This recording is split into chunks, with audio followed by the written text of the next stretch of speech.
Saya kira semuanya bisa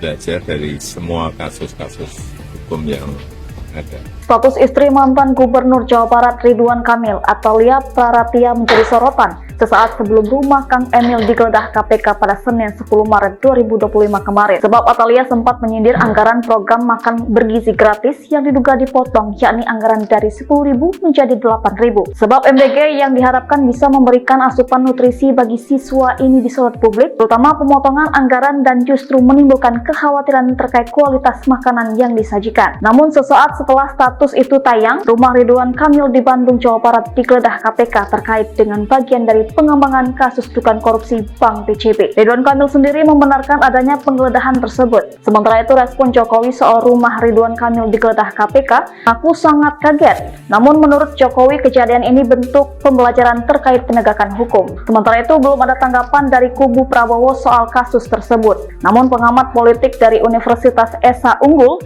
Jamiluddin Ritonga, menilai ada indikasi Ridwan Kamil mulai ditinggalkan Prabowo. Namun menurutnya penilaian itu terlalu dini.